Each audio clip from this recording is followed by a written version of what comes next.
Ibu, Bapak, saudara-saudariku, rekan-rekan muda dan anak-anakku yang terkasih, Shalom. Salam damai sejahtera bagi para saudara. Selamat berjumpa kembali dalam Renungan Harian Katolik. Hari ini, Jumat 7 November tahun 2025, dalam Pekan Biasa ke-31. Tema renungan hari ini adalah cerdik mempersiapkan hidup kekal.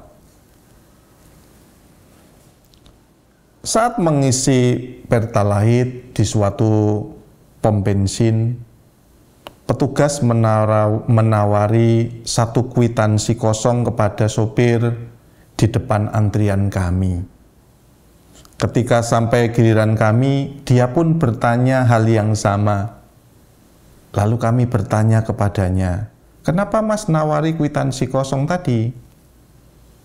Lalu dia menjawab, "Kita semua sudah tahu Mas. Orang sering minta kwitansi kosong, kan bisa ditukarkan di kantor. Ngasih 200.000, nanti nulis sendiri di kwitansi itu 300.000. Gitu Mas caranya cari tambahan." Nah, para saudara, ada banyak cara mendapatkan uang tambahan yang dilakukan dengan cara memanipulasi. Maka jangan heran kalau kita sulit mengatasi korupsi walaupun KPK itu sudah bekerja keras. Hari ini, Injil hari ini tampak membingungkan pada pandangan pertama. Bagaimana mungkin Yesus memuji seorang bendahara yang curang?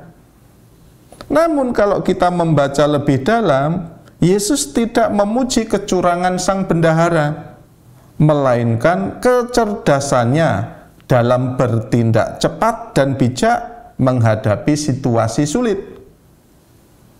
Yesus berkata, anak-anak dunia ini lebih cerdik terhadap sesamanya daripada anak-anak terang. Bendahara itu mencari solusi bagi hidupnya, agar kelak ketika ia dipecat, ia tidak sengsara. Ia berpikir ke depan, supaya tidak madesu, masa depan suram, tetapi madece, artinya masa depan cerah. Nah, Yesus menantang kita untuk memiliki kecerdikan rohani yang sama, bukan untuk menipu, tetapi untuk mengelola hidup dan anugerah dengan bijaksana demi kerajaan Allah. Kecerdikan itu mestinya kita pakai untuk keselamatan kekal, bukan hanya kebaikan di dunia ini. Kita seringkali pasif dalam urusan rohani. Kita menunda berdoa, malas melayani, dan tidak berjuang memperdalam iman. Sementara anak-anak dunia bekerja keras dalam hal fana. Yesus mengajak, jika untuk hal hidup saja mereka bisa begitu gigih, mengapa kamu tidak demikian dengan hal rohani? Yesus menegaskan bahwa harta duniawi hanyalah alat ujian. Jika kamu tidak setia dalam hal mamon yang tidak jujur, siapakah yang akan mempercayakan kepadamu harta yang sesungguhnya? Uang, waktu, dan talenta bukanlah tujuan akhir kita, melainkan sarana. Kita dipanggil untuk mengelola segalanya itu dengan bijak. Bukan untuk kesenangan semata, tetapi untuk melayani dan berbagi kasih. Selain itu, para saudara, setiap kebaikan akan berbalas kebaikan pula. Demikianlah kita diminta oleh Tuhan senantiasa menabur kebaikan selama kita hidup di dunia ini, untuk menjamin ketersediaan tempat bagi kita di surga kelak bersama Allah yang penuh belas kasih.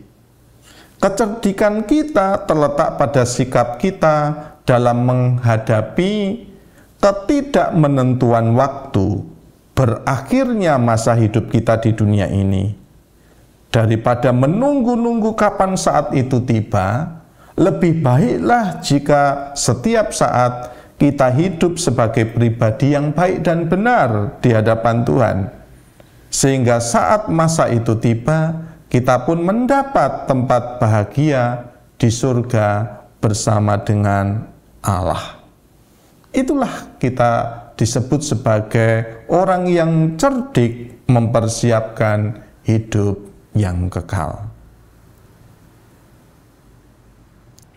Kemuliaan kepada Bapa dan Putera dan Roh Kudus, seperti pada permulaan, sekarang, selalu, dan sepanjang segala masa. Amin.